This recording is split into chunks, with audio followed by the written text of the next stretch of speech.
আসসালামু আলাইকুম প্রিয় শিক্ষার্থীরা, আশা করি তোমরা অনেক অনেক ভালো আছো। আর আজকের এই ভিডিও ক্লাসের একবার শুরুতেই তোমাদেরকে একটা প্রশ্ন করতে চাই। প্রশ্নের উত্তরটা অবশ্যই কমেন্টে লিখবে।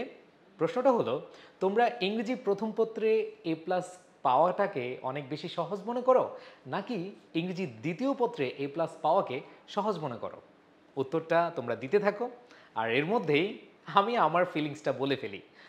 এর মধ্যে আমি শিওর যে তোমরা অনেকেই আছো যারা কিনা বলবে, অনেক না প্রায় 80% স্টুডেন্ট বলবে যে ইংলিশ সেকেন্ড পেপারে 80+ মার্ক মানে A+ মার্ক পাওয়া সহজ। হ্যাঁ, এরকমই হয়।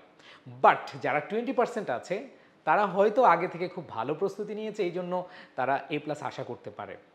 আমি তোমাদেরকে বলছি, যারা 80% স্টুডেন্টের মধ্যে রয়েছে, যারা ভয় পাচ্ছ যে ইংলিশ ফার্স্ট পেপারে A+ আসবে না, তাদেরকে আশ্বস্ত করতে চাই, তাদেরকে এই ধারণাটা অথবা এই বিশ্বাসটা দিতে চাই যে হ্যাঁ, তুমিও ইংলিশ ফার্স্ট পেপারে A+ পাবে।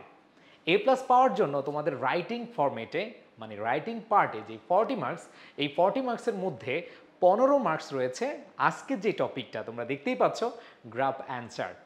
এই টপিকটা তোমরা বিভিন্ন ভিডিও ক্লাসে অথবা বিভিন্ন লেকচারে দেখেছো, হয়তো অনেক জায়গায় দেখেছো এক ফরম্যাটই পুরো গ্রাফ অ্যান্ড চার্ট শেষ।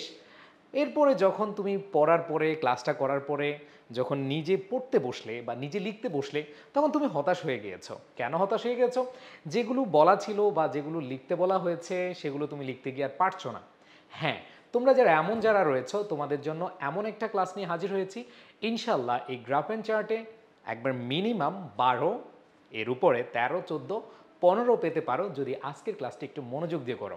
আর আজকের এই ভিডিও ক্লাসটি অনেক বড় হবে, তার মানে এই নয় যে তুমি আমার সাথে যতটুকু সময় ব্যয় করেছ সে ব্যয়টা ফ্রুটলেস হবে না, অবশ্যই কি ফ্রুটফুল হবে। সো আমি নিয়ে যাচ্ছি তোমাদেরকে মেইন আলোচনায়। প্রথমেই আমি তোমাদেরকে বলছি যে গ্রাফ অ্যান্ড চার্টের যে 15 মার্কস, এই 15 মার্কসকে তুমি নিজের করে নিতে পারবা যদি একবারে শুরু থেকে শেষ পর্যন্ত ক্লাসটা দেখো। আর অবশ্যই তোমাদেরকে পিডিএফটা দেওয়া হবে ইনশাল্লাহ। এখন দেখো, গ্রাফ অ্যান্ড চার্ট কি, বাংলায় আমি কাকে বলে দিয়েছি, এগুলো তোমাদের আসবে না, তাই সময় নষ্ট করছি না। সো বিভিন্ন ধরনের কিন্তু এইখানে গ্রাফ অ্যান্ড চার্ট দেখতে পাচ্ছ। এখানে বার চার্ট রয়েছে, পাই চার্ট রয়েছে, টেবিল চার্ট রয়েছে, অনেক ধরনের গ্রাফ অ্যান্ড চার্ট তোমরা দেখতে পাচ্ছ।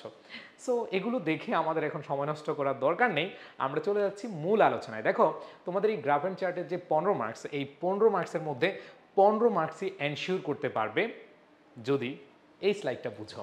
দেখো, তোমরা যদি 15তে 15 টার্গেট করো, তাহলে তোমাকে অবশ্যই মাথায় রাখতে হবে 4টা জিনিস গ্রাফ অ্যান্ড চার্টে এনশিওর করতে হবে। নাম্বার 1, ইন্ট্রোডাকশন মানে সূচনা, তথ্যের মূল বৈশিষ্ট্য, একটা সংক্ষিপ্ত বিবরণী দিবা। আর সংখ্যাগত তথ্য, তোমরা জানো যে সংখ্যাগত তথ্য দেওয়া হয়, পার্সেন্টেজ দেওয়া হয় অথবা পরিমাণ দেওয়া থাকে, এগুলো তোমরা দেখে আসছো, প্রশ্নের ভিতরে লেখা থাকবে। সো এই বিষয়গুলো তুমি একবারে ডেসক্রিপটিভ ওয়ে লিখে ফেলবা। এখন কথা হচ্ছে, এই দুইটা একসাথে করেও লিখতে পারো, এই দুইটা আলাদা করে লিখতে পারো, এটা তোমার উপর ডিপেন্ড করবে। মানে একই কথা, মানে ভেতরের যে কথাগুলো সেগুলো অবশ্যই যে মূল বৈশিষ্ট্য বা মূল যেই বিষয়গুলো রয়েছে সেগুলো তুমি এখানে আলোকপাত করবা। আর আরেকটা হচ্ছে যে সংখ্যাগত তথ্য, ওগুলো তুমি কি সুন্দরভাবে লিখে দিয়ে আসবা। অ্যান্ড দেন লাস্ট একটা কনক্লুশন দিবা। তার মানে হচ্ছে এই 4টা জিনিস, আমি 4টা বলবো না, 3টেই বলা যায়। এটা হচ্ছে উপরের অংশ, এটা মাঝখানের অংশ, এটা হচ্ছে কি শেষের অংশ। এগুলো যদি সুন্দরভাবে দিতে পারো তাহলে তুমি ফুল মার্কস পাবে। এখন কথা হচ্ছে, এই বছর তোমাদের জন্য কোন গ্রাফ অ্যান্ড চার্টগুলো অনেক অনেক বেশি ইম্পর্টেন্ট। সো আমি যেগুলো দিয়েছি এখানে গ্রাফ চার্ট এবং পাই চার্ট দুইটাই দেওয়া আছে। এখন তোমরা যে কাজটা করবা সেটা হচ্ছে, এগুলো আজকের ক্লাসটা করে আগে হচ্ছে নোট করবা।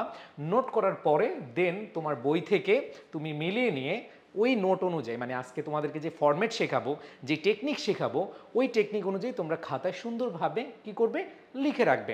আশা করি এইটা তোমাকে অনেক অনেক বেশি কাজে দিবে এবং তুমি অনেক অনেক মুখস্থ থেকে বেঁচে যাবে। তোমরা গ্রাফ অ্যান্ড চার্ট নিয়ে এতদিন যারা ভয়ে আছো, আশা করি আর ভয় থাকবে না, ঠিক আছে? সো এখানে আমি বলবো না যে হ্যাঁ তুমি এগুলো সব মুখস্থ করে ফেলো, নো, মুখস্থ করার দরকার নেই। আমি তোমাদেরকে যেভাবে ক্লাসটা নিয়ে দিচ্ছি, আমি যেভাবে পড়াচ্ছি, সেগুলো যদি সুন্দরভাবে উপস্থাপন করতে পারো, তুমি শিওর থাকো এগুলো মুখস্থ না করেও তুমি ভালো একটা মার্ক পেয়ে যাবে। ওকে, আচ্ছা, এখন আসো আমি তোমাদেরকে কয়েকটা জিনিস মনে করে দিতে চাই। সেটা হচ্ছে, কয়টা প্যারায় লেখা যায়।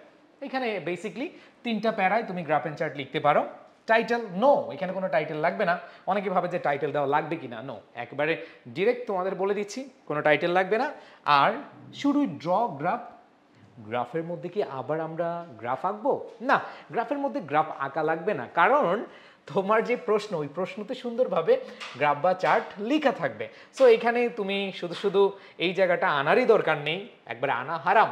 তাহলে তুমি 3 প্যারা, 3 প্যারা মানে হচ্ছে ওই যে বললাম উপরের অংশ, মাঝখানের অংশ অ্যান্ড দেন কনক্লুশন।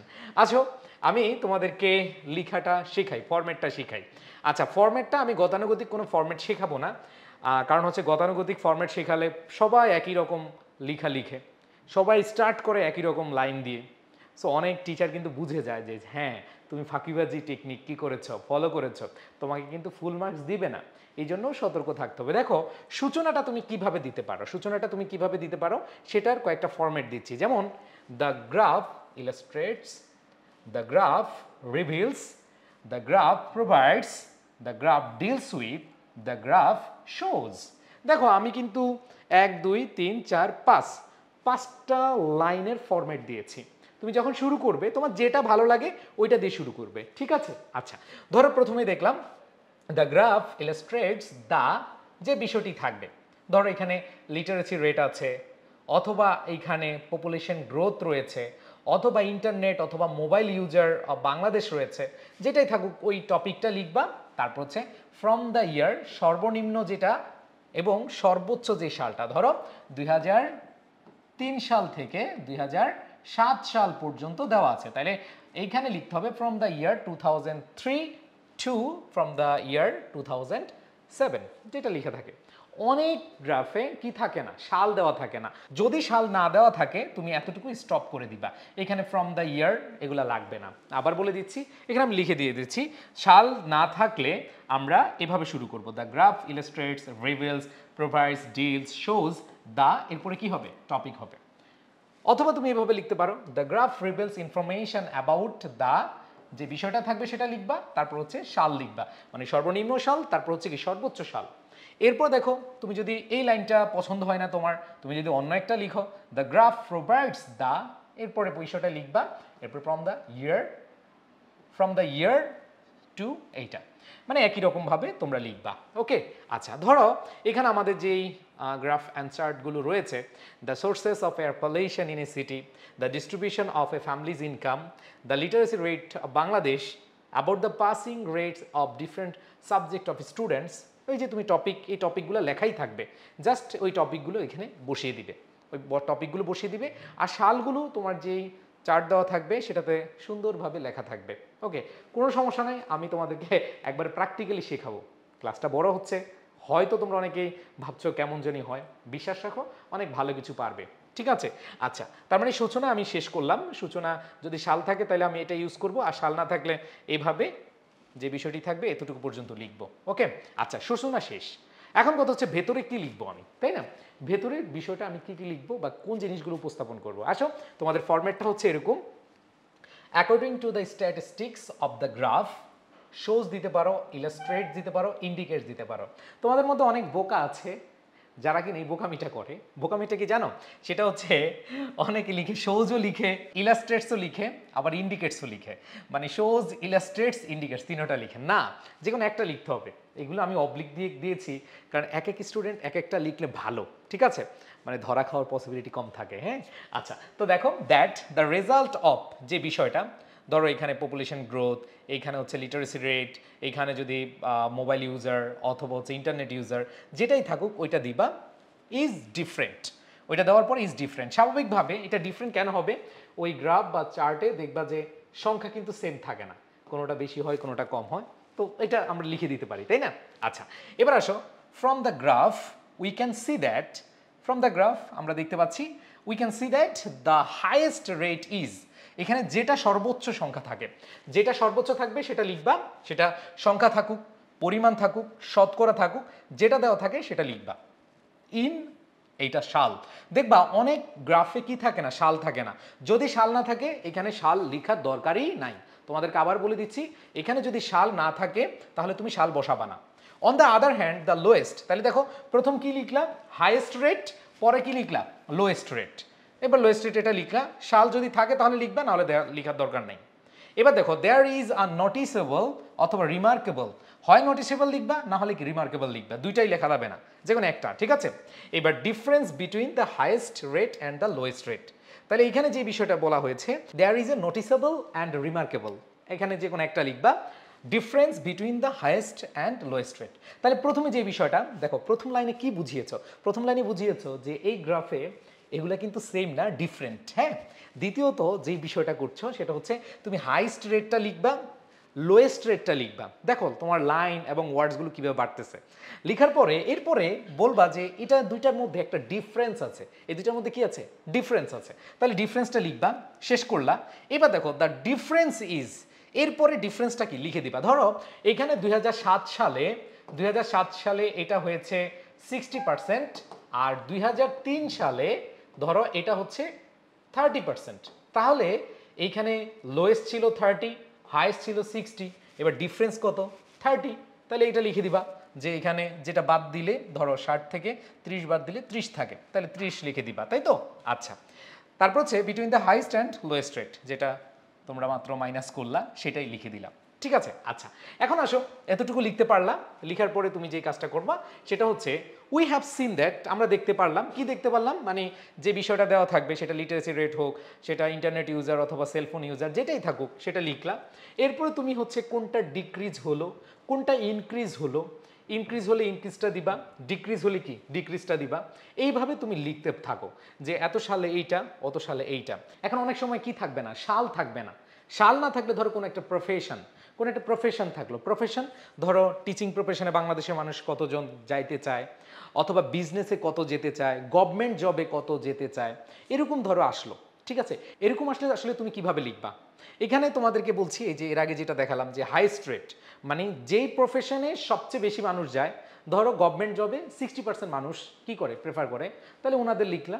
আবার সবচেয়ে কম কি, ফার্মিং মানে কৃষিকাজে থাকতে চায় না মানুষ, তাহলে এই দুইটা আগে আলোচনা করলা, আলোচনা করে এই দুইটাকে মাইনাস করলা, যে গভর্নমেন্ট জবে কত পার্সেন্ট আছে আর ফার্মিং কত পার্সেন্ট আছে, এই দুইটা মাইনাস করে দিলাম। দেখ আমি কিন্তু দুইটাই শেখাচ্ছি। নাম্বার ওয়ান, যদি তোমাদের এরকম সাল দেওয়া থাকে, সংখ্যা দেওয়া থাকে, তাহলে তোমরা ওইভাবে লিখতে পারবা। আর যদি সেটা সাল না থেকে যদি কোনো প্রফেশন থাকে বা কোনো ক্যাটাগরি থাকে, যেমন এখানে ফার্মিং বললাম, গভর্নমেন্ট জব বললাম, টিচিং প্রফেশনে বললাম, তুমি একটু মিলিয়ে নাও যে আসলে আমরা সেভাবে লিখতে পারছি কিনা। তাহলে দেখো এখানে ওই যে লোয়েস্ট এবং হাইয়েস্ট, টিচিং প্রফেশন আমরা বাদ দিচ্ছি আপাতত, কারণ কি হাইয়েস্ট হচ্ছে 60%, যেটা হচ্ছে গভর্নমেন্ট জব, আর লোয়েস্ট হচ্ছে কি ফার্মিং, সেটা হচ্ছে 10%। আর টিচিং প্রফেশন অথবা তোমার অন্যান্য যে প্রফেশনগুলো আছে ওই প্রফেশনগুলো তুমি এখানে লিখবা যে টিচিং প্রফেশনে এত পার্সেন্ট মানুষ যেতে চায়, অথবা রিসার্চ ওয়ার্কে এত পার্সেন্ট যেতে চায়, এই জিনিসগুলো দেওয়া থাকবে। আমি তোমাদেরকে একটু পরে এগুলো ক্লিয়ার করে দিব, হ্যাঁ।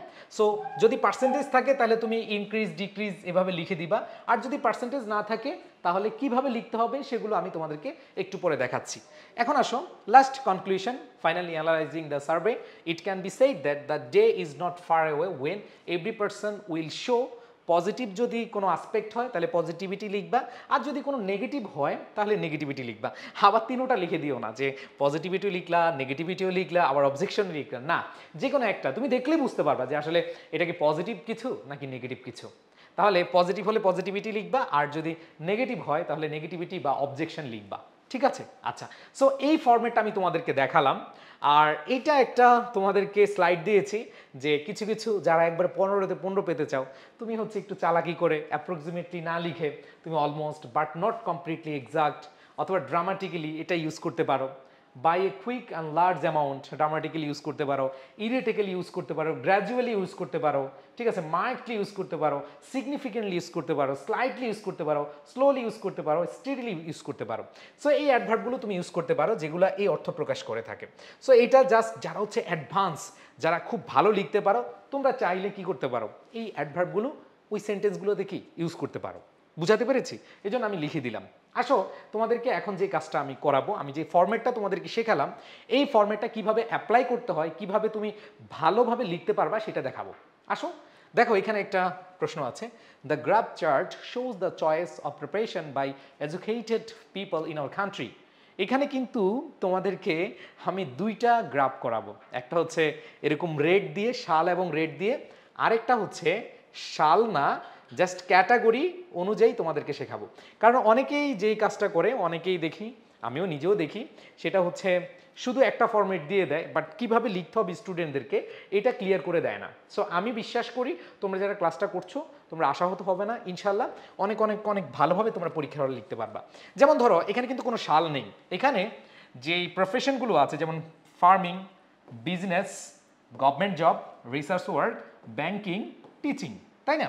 আচ্ছা দেখো এইখানে সবচেয়ে বেশি কারা 60% সেটা হচ্ছে গভর্নমেন্ট জবকে প্রেফার করে, আর সবচেয়ে কম দেখো 10%, একটা হচ্ছে ফার্মিং আর একটা হচ্ছে কি রিসার্চ ওয়ার্ক। তাহলে দেখো আমি তোমাদেরকে যে টেকনিকটা শিখালাম সেটা হচ্ছে প্রথম লাইনটা লিখলা যে আসলে ডিফারেন্ট, যে এদের যে এই ক্যাটাগরি এগুলো আসলে কি ডিফারেন্ট, এক একটা এক এক রকম রেট, তাই না? আচ্ছা এই প্রথম লাইনটা লিখলাম। এরপরে তোমাদেরকে শিখালাম কি, সেটা হচ্ছে যে সর্বোচ্চ হাইস্ট রেট কত, 60% হচ্ছে কারা, গভর্নমেন্ট জব, আর সর্বনিম্ন কারা, ফার্মিং এবং কি রিসার্চ ওয়ার্ক। তাহলে এই দুইটার সাথে এটা কি করে দাও, ডিফারেন্স করে দাও। তাহলে দেখো 10% আর হচ্ছে 60%, এখানে কত পার্থক্য, 50% পার্থক্য, তাই না? তাহলে দেখো তুমি কিন্তু অনেকগুলো কথা অলরেডি পেয়ে গেছো। পেয়ে যাওয়ার পরে দেখো বাকিগুলো কি আছে সেকেন্ড অপশনে, এটা তো ফার্স্ট অপশন। ফার্স্ট অপশনে হচ্ছে আমাদের গভর্নমেন্ট জব, এরপর কোনটা প্রেফার করে সেটা হচ্ছে ব্যাংকিং। 40% মানুষ কি করে, যারা শিক্ষিত তারা কি করে, সেকেন্ড কাকে প্রেফার করে, ব্যাংকিংকে। অ্যান্ড দেন দেখো থার্ড কাকে করে, সেটা হচ্ছে টিচিং প্রফেশনকে। অ্যান্ড ফোর্থ কাকে করে, সেটা হচ্ছে বিজনেস। আর সবচেয়ে কম করে হচ্ছে রিসার্চ ওয়ার্ক এবং কি ফার্মিংকে। সো এই কথাগুলি তুমি লিখে দিবা, আর কিছু না। আসো ভাইয়েরা আমি তোমাদেরকে একটু দেখাচ্ছি, সেটা হচ্ছে প্রথমেই দেখো কি বলা আছে, দ্য গ্রাফ শোজ আছে, রিভিলস আছে, যেটা আছে তুমি দিতে পারো, কোনো সমস্যা নেই। তোমাদেরকে 5টা ফরম্যাট দিয়েছি। দেখো the graph shows the choice of profession by different educated people in our country. দেখো এতটুকু হচ্ছে টপিক, তাই না? হ্যাঁ এতটুকু হচ্ছে কি টপিক, এটা তোমাদের প্রশ্নে সুন্দরভাবে লেখা আছে, ইন্ট্রোডাকশন দিয়ে ফেললা। এখন আসো তোমাদেরকে দেখাবো অ্যাকর্ডিং টু দ্য স্ট্যাটিস্টিক্স, যেটা আমরা মাত্র ফরম্যাটে পড়লাম, of the graph shows illustrates অথবা ইন্ডিকেটস দ্যাট, যে কোনো একটা লিখবা, আমি তোমাদেরকে 3টাই লিখে দিলাম। দ্যাট যে the result of the choice of profession by different educated people in our country, এটা কিন্তু টপিক, ওই যে প্রশ্নের টপিকটা আমি হলুদ করে দিয়েছি, অতটুকু লিখলাম, ইজ ডিফারেন্ট। কেন ডিফারেন্ট? কোনোটা 10%, কোনোটা 20%, কোনোটা 30%, কোনোটা 40%, কোনোটা 60%, তাই না? সো এটা ডিফারেন্ট লিখলা। এবার দেখো ওকে, তার মানে তুমি দুইটা লিখলা, কোনটা হাইস্ট, তার মানে এখানে দেখো হাইস্ট রেট এবং হচ্ছে লোয়েস্ট রেটটা আমরা দেখলাম। তাহলে এই দুইটার আবার ডিফারেন্স আনবো আমরা, যেমন দেখো there is a noticeable difference between government job and farming and research work, ঠিক আছে? The difference is 50% between the highest and lowest rate. এই যে আমরা মুখে মুখে যে কথাগুলো বললাম সেগুলো কিন্তু লিখে দিচ্ছি, আর ফরম্যাট অনুযায়ী বসিয়ে দিচ্ছি, ফরম্যাট অনুযায়ী কি করতেছি, বসিয়ে দিচ্ছি।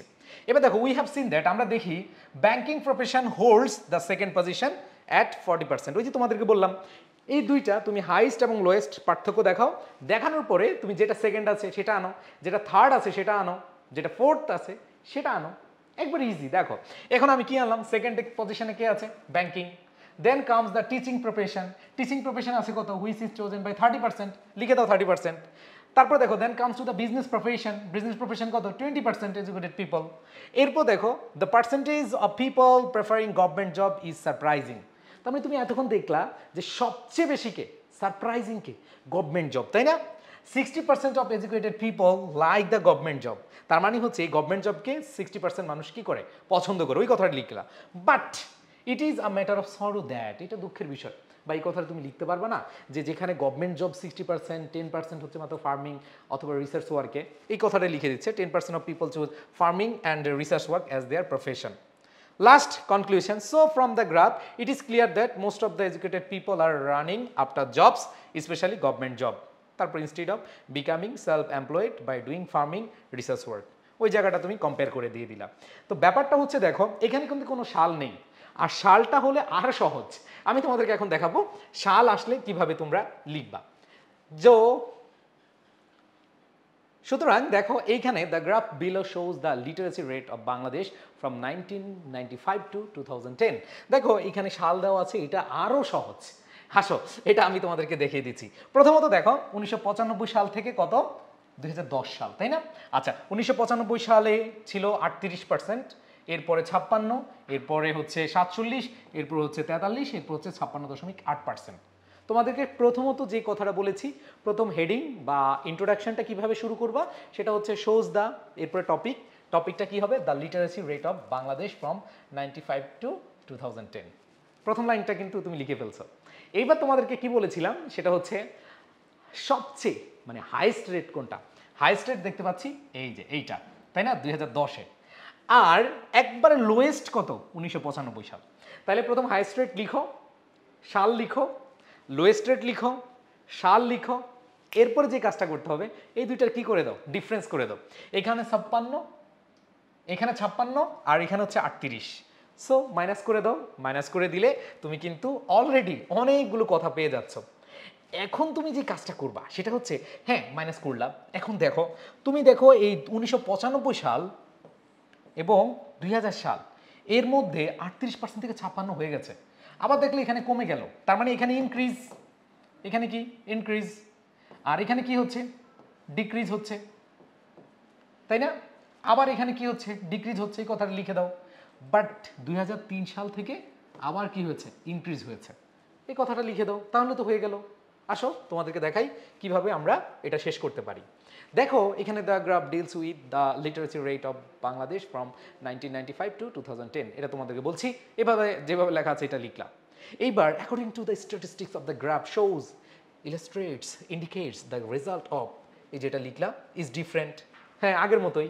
এবার দেখো from the graph we can see that the highest rate এত percent, on the other hand the lowest rate 38.1%, 95। এবার দুইটা কি করবা, মাইনাস করে দাও, literacy rate of 1995 and literacy rate of 2010 করলে কত হয়, difference is 18.7% between the highest rate and lowest rate. অথবা তুমি এখানে হাইস্ট রেট না লিখে তুমি literacy rate of 1995 and literacy rate of 2010, মানে সংখ্যা বাড়বে আর কি, ঠিক আছে? আচ্ছা, তারপরে তুমি দেখো উই হ্যাভ সিন দ্যাট, আমরা দেখি যে ইন দ্য ইয়ার 1995 অনলি 38% অথবা 38.1% of the people of Bangladesh were literate, the rate took a good leap to 56%। দেখো এটা ইনক্রিজ হয়েছে, তুমি গুড লিপটি না লিখে ইনক্রিজ লিখতে পারো। এটা কত সালে, 2000 সালে। 2001 সালে আবার সেটা কি হয়ে গেছে, ডিক্রিজড হয়ে গেছে, সেটা হচ্ছে 47.9%। The trend of decrease continues, এবং এটা আবার কি কন্টিনিউ হয়েছিল, ওই যে তোমাদেরকে দেখালাম ডিক্রিজ হয়ে আবার ডিক্রিজ হয়েছে, তাহলে continued for next 2 years and it went down 43.1% in 2003। আর ড্রামাটিক ইনক্রিজ, ওই যে বললাম ড্রামাটিক্যালি ইনক্রিজড, তাহলে এখানে দেখো a dramatic increase in the literacy rate was notice for the next 7 years, পরের 7 বছরে মানে 2010 সালে ইট রিচড 56.8%। ভাই ওই ছবিটাকে তুমি লিখে দিলা, আমি তোমাদেরকে যে ফরম্যাটটা দেখালাম সেটা সুন্দরভাবে লিখে দিয়ে আসলাম। লাস্ট কি দিলা, so it can be said that within the period of 15 years, যেহেতু 1995 সাল থেকে 2010 সাল, এখানে there was a great achievement in education sector, that period of time literacy rate increase from 38.1% to 56.8%। মানে তুমি ওই যে শেষে যে ইন্ডিংটা টানবা সেটা হচ্ছে শুরুতে কত ছিল, লাস্টে কত হয়েছে, পজিটিভলি তুমি লিখে দিলাম, শেষ, তাই না? আচ্ছা, সো এইটা তোমাদেরকে গ্রাফ দেখালাম। এখন হচ্ছে পাই চার্ট। দেখো তোমরা অনেকে হয়তো বোরিং ফিল করতে পারো, বাট আই থিঙ্ক তোমরা যারা মনোযোগ দিয়ে ক্লাস করছো এটা তোমাদের বেস্ট ক্লাস গ্রাফ অ্যান্ড চার্টের জন্য, এবং তোমাদেরকে যে পিডিএফটা দিচ্ছি ওইভাবে যদি তোমরা পড়ো ইনশাল্লাহ অনেক বেশি ভালো করবা। আসো, পাই চার্ট দেখে অনেকের ক্ষুধা লেগে যাবে, পিৎজা খাবো, নো, পিৎজা খাওয়ার এখন আপাতত দরকার নেই, ঠিক আছে? সো সমস্যা নেই, পিৎজা খেতে চাইলে খাওয়াবো, কোনো সমস্যা নেই, আগে ভালো রেজাল্ট করো, ঠিক আছে? আচ্ছা, এই পাই চার্টটা বোঝানোর জন্য তোমাদেরকে এই পিৎজাটা দিয়েছি। Imagine a delicious pizza, a pie chart is like a pizza. যাই হোক, এগুলো পড়ার দরকার নেই, তোমাদেরকে বাংলা বুঝিয়ে দিচ্ছি। এই পিৎজা থেকে এরকম কাটিং করে আমরা যখন কি করি, পোর্শনগুলো নেই, পাই চার্টে এরকম কি থাকে, পোর্শন থাকে, এরকম কি থাকে, পোর্শন থাকে। আসো তোমাদেরকে একটু দেখাই, মেন আলোচনায় নিয়ে যাই, সেটা হচ্ছে এইখানে তোমাদের যে টেকনিক বা ফরম্যাটটাকে দেখাচ্ছি, খুবই ইজিলি তোমাদেরকে বুঝাবো ইনশাল্লাহ, জাস্ট মনোযোগ দাও। দেখো এখানে যে বিষয়টা, তোমরা কি পুরোটা দেখতে পাচ্ছ কিনা আমি শিওর না, তারপরে আশা করি সব পুরোটাই আসছে, হ্যাঁ পুরোটাই আসছে। দেখো প্রথম শুরু করবা কি দিয়ে, the pie chart symbolises, illustrates, displace তারপরে প্রশ্ন যেটা দেওয়া থাকবে, মানে টাইটেলটা যেটা দেওয়া থাকবে, যেই টাইটেলটা দেওয়া থাকবে সেটাই তুমি কি করবা, এখানে লিখবা। এরপর দেখো this pie chart shows several types of পার্সেন্টেজেস। দেখো ওই যে পাই চার্টে অনেকগুলো পার্সেন্টেজ দেওয়া থাকবে, তাহলে দেখো প্রথম এটা খালি দ্য পাই চার্ট সিম্বলাইজেস অথবা ডিসপ্লে যেটা লিখো, লেখার পরে তুমি এইভাবে লিখবা the pie chart shows several types of percentage. ওই যে পিৎজার মধ্যে অনেকগুলো পোর্শন থাকে না, ওই পোর্শনগুলোর কথা বলা যায় পার্সেন্টেজেস। And it is separated into dash parts. এই পিৎজাটা কয় ভাগে ভাগ করা হয়েছে সুন্দরভাবে লেখা থাকবে, তুমি খালি দেখে দেখে কি করে দিবে, বসিয়ে দিবে। তাহলে হাউ মেনি পোর্শনস আর দেয়ার, মানে কয়টা পোর্শন এটা লিখে দিবা। তারপর দেখো পোর্শনস নেম, এখানে বাড়ি, গাড়ি, নারী, বন্ধু বান্ধব অনেক কিছু থাকতে পারে। পোর্শনগুলো আর introduce through the pie chart, it gives us a crystal clear idea about ওই যে টাইটেলটা থাকবে সেটা, মানে যেই প্রশ্নটা থাকবে সেটা। আসলে এই যে প্রথম ইন্ট্রোটা আমি যে পড়লাম তোমাদেরকে আগে বুঝিয়ে দিই। দেখো কিভাবে বুঝাচ্ছি, এখানে একটু খেয়াল করে দেখো। ধরো এইখানে যে প্রশ্নটা the percentage of A families household income distributed, মানে একটা পরিবারের যে ইনকাম হয় এটা কোন খাতে কত পার্সেন্ট ব্যয় হচ্ছে।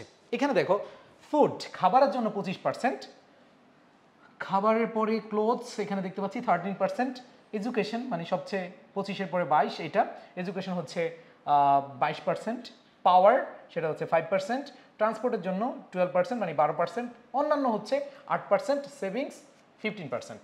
সো এইখানে দেখো তুমি যে লিখবা, ধরো এতটুকু তুমি যতটুকু দেখলা এটার ইন্ট্রোটা লিখবা। তাহলে তোমাদেরকে শুরু করতে বলেছিলাম কিভাবে, দ্য পাই চার্ট শোজ অথবা ডিসপ্লেজ অথবা সিম্বলাইজেস, তারপরে কি লিখলাম, টাইটেলটা লিখলাম। টাইটেলটা কি, the percentage of A families household income, ঠিক আছে, এটা লিখলাম। লিখার পরে দেখো কি আসতেছে, যে এইখানে the pie chart shows several types of পার্সেন্টেজেস, এটা ঠিক আছে লিখবা যেহেতু ফর্মেটা আছে। And it is separated into dash portions, মানে কয়টা পোর্শনস আসো এখানে তোমাদেরকে দেখাই, 1 2 3 4 5 6 7, তাহলে কি হবে 7 পোর্শন হবে। তাহলে 7 পোর্শন লিখবা, 7টা পোর্শনস এখানে লিখলাম। এবার পোর্শনগুলোর নাম লিখবা, পোর্শনগুলোর নাম কি কি দেখো, ফুড, তারপর হচ্ছে ক্লথস, এডুকেশন, পাওয়ার, ট্রান্সপোর্ট, আদার্স, সেভিংস। এই যে কি করলাম, এগুলো লিখলা 1টা 2টা 3টা 4টা 5টা 6টা 7টা। দেখো এই পোর্শনগুলোর নাম লেখার পরে আর introduce through the pie chart, it gives us a crystal clear idea about, তারপরে যে টাইটেলটা লিখলাম। এবার দেখো we can observe that the maximum percentage is, দেখো এইখানে একই কাহিনী, ম্যাক্সিমাম পার্সেন্টেজ কত 25%, তাহলে ওইটা নিয়ে লিখবা। ইন পোর্শনস নেম, পোর্শন কি, ফুড, কোথায় ব্যবহার করা হয় বা কোথায় কনজামশন হয় সেটা হচ্ছে কি ফুডে। এরপরে দেখো কি বলেছে, এরপরে বলা হয়েছে while the lowest percentage is এত পার্সেন্ট ইন পোর্শনস নেম, তার মানে একবারে সবচেয়ে কম যেটা পাওয়ার, পাওয়ার হচ্ছে কি 5%, তার মানে সুন্দরভাবে আমরা দেখতে পাচ্ছি এখানে আগে হাইস্ট, এটা হচ্ছে লোয়েস্ট। এবার দেখো it signifies that the name of the largest component, মানে যেটা সবচেয়ে বেশি হবে সেটাতে লিখবা, মানে হচ্ছে এইভাবে ইট সিগনিফাইজ দ্যাট, মানে যেটা সবচেয়ে বেশি লার্জেস্ট এটা দিলা, has a significant impact on কি কনজামশন, মানে যে প্রশ্নটা আছে ওইটা, প্রশ্নটা কি ছিল যে আ ফ্যামিলিজ হাউসহোল্ড ইনকাম কনজামশন বলো বা ডিস্ট্রিবিউশন বলো, ঠিক আছে। আচ্ছা এরপরে যে জিনিসটা দেখো পরেরটা বলেছে furthermore the pie chart displays additional data, এছাড়া আর কিছু এডিশনাল ডাটা দিয়েছে, providing us with a comprehensive picture, যেটা আছে লিখে দিবা। এবার পোর্শনস নেম র্যাঙ্ক সেকেন্ড, কোনটা সেকেন্ডে আছে দেখো, সেকেন্ডে আছে যেটা সেটা হচ্ছে এডুকেশন, এডুকেশন হচ্ছে 22%, তাই না, তাহলে এখানে লিখবা যে এডুকেশন র্যাঙ্ক সেকেন্ড 2, মানে যেই টাইটেলটা আছে সেই টাইটেলটা। এরপর দেখো হুইচ ইজ, নাম্বারটা লিখবা, this means it has second most profound effect, এই লাইনটা লিখে দিবা, ঠিক আছে। এরপর দেখো following that we can observe that name of the মানে পার্ট, এরপর 3 নাম্বার পার্ট, ধর 3 নাম্বার পার্টে কে আছে 25 22, এরপরে কি আমাদের সেভিংস 15%, তাহলে এটা লিখলাম, এখানে 15% লিখলাম। এরপর দেখো ফোর্থ 4 নাম্বার কে আছে, 4 নাম্বারে আমরা দেখতে পাচ্ছি 13% ক্লোথস, তাই না, তাহলে ফোর্থ লিখলাম। ফোর্থের পরে যে বিষয়টা আসে সেটা হচ্ছে কি, ফোর্থের পরে আমরা দেখতে পাচ্ছি, হ্যাঁ এই যে ফোর্থের পরে ফিফথ কে আছে 12%, হ্যাঁ 12% হচ্ছে কি ট্রান্সপোর্ট। এরপর দেখো সিক্সথ কে আছে, সিক্সথ আছে আমরা পরবর্তী যেটা দেখতে পাচ্ছি, সিক্সথ আছে হচ্ছে আদার্স, অ্যান্ড 7 লাস্ট যে পাওয়ার, তাই না, তাহলে এখানে তোমরা সুন্দরভাবে দেখতে পাচ্ছ, এখানে সিক্সথ লিখলাম অ্যান্ড লাস্টেরটা লিখে দিবা, মানে ফাইনাল যেটা ফ্রেজ সেটা লিখে দিবা। সো এইখানে আমি যে কথাগুলো বললাম এটা সুন্দরভাবে লিখে দিয়েছি। দেখো the pie chart symbolises the distribution of families household income into various categories, লিখে ফেললাম। These pie chart shows several types of percentages and it is separated into 7 portions: food, clothes, education, power, transport, others, and savings are introduced through the pie chart. ঠিক আছে, এটা লিখতে পারো। তারপরে এখানে তুমি চাইলে ওই যে একটা লাইন তুমি অ্যাড করতে পারো। সেই লাইনটা কি? ইট gives us a crystal clear idea, যেটা বললাম, ইট gives us a crystal clear idea about যে টপিকটা আছে সেটাও লিখতে পারো। আমি এখানে দিলাম না, তোমরা চাইলে অ্যাড করে নিতে পারো। We can observe that the maximum percentage is 25% in food, while the lowest percentage is 5% in পাওয়ার। দেখো ওই যে কথাগুলো আমি তোমাদেরকে বলছি, এখানে দিলাম লোয়েস্টটা দিলাম পাওয়ার, এরপরে তোমাদেরকে সেকেন্ড দেখাচ্ছি 22, তারপরে থার্ড যেটা, থার্ড হচ্ছে এই যে ট্রান্সপোর্ট, এখানে আমরা দেখতে পাচ্ছি 12, তাই না? এরপরে দেখো পরেরটা, সেটা হচ্ছে কি 8%। এরপর বাকিগুলো তুমি ক্রমান্বয়ে লিখে দিবা। ব্যাপারটা হচ্ছে তুমি যেই জিনিসটা লেখা দেখতেছো ওই গ্রাফে, তুমি ওইটাই সুন্দরভাবে কি ভিজুয়ালাইজ করে লিখে আসবা, আর কিছু না। দেখো আমি তোমাদেরকে একটু সময় নিয়ে পড়িয়েছি, আমার বিশ্বাস তোমরা যারা গ্রাফ অ্যান্ড চার্ট নিয়ে অনেক অনেক বেশি টেনশনে ছিল, আশা করি আর কোনো টেনশন থাকা লাগবে না, এবং এই একটা ক্লাস এবং একটা পিডিএফ তোমার জন্য যথেষ্ট। সো পিডিএফ পেতে অবশ্যই আমাদের এডুকেশন অফিসিয়াল গ্রুপে অথবা আমাদের যেই 24 অথবা আমাদের এইসিসি যে সাজেশন গ্রুপ রয়েছে সেই সাজেশন গ্রুপে তোমরা অ্যাড হয়ে নিও, পেয়ে যাবা। আর তোমরা যারা ঢাকা বিশ্ববিদ্যালয়ের স্বপ্ন দেখছো, আমরা এডুকেশন ঢাকা বিশ্ববিদ্যালয় সহ অন্যান্য পাবলিক বিশ্ববিদ্যালয়ের ভর্তি ইচ্ছু যে শিক্ষার্থীরা, তাদের পাশে দাঁড়ানোর জন্য গত 4 বছর ধরে আমরা চেষ্টা করে যাচ্ছি। আলহামদুলিল্লাহ হাজার হাজার শিক্ষার্থী আমাদের এই প্ল্যাটফর্ম থেকে চান্স পেয়েছে। যদি প্রমাণ চাও তাহলে এডুকেশন পেজে একবার ঘুরে আসো, এডুকেশন অফিসিয়াল গ্রুপে একটু ঘুরে আসো, তাহলে তোমাদের বিশ্বস্ততা পেয়ে যাবে আশা করি ইনশাআল্লাহ। সো তোমরা কিভাবে ভর্তি হবে? এটা ভর্তি হওয়ার জন্য আমাদের যে নম্বর দেওয়া আছে এই নম্বরে কল করবে। আর এখন ডিসকাউন্ট চলতেছে, এটা তুমি সায়েন্সের স্টুডেন্ট হও, তুমি কমার্সের হও, তুমি আর্টসের হও, এখন যেহেতু ডিসকাউন্ট চলছে, সো ডিসকাউন্টটা লুফে নিতে হবে, তাই না? সো দেরি না করে এখনই ভর্তি হয়ে যাও। আর ক্লাসটা কেমন লেগেছে, তোমাদের গ্রাফ এবং চার্টের যে ভয়টা দূর হয়েছে কিনা সেটা অবশ্যই কমেন্টে জানাবে। আর নেক্সট ক্লাস কোন টপিকের উপরে চাও সেটা জানাবে। সবার প্রতি শুভকামনা, আল্লাহ হাফেজ, আসসালামু আলাইকুম।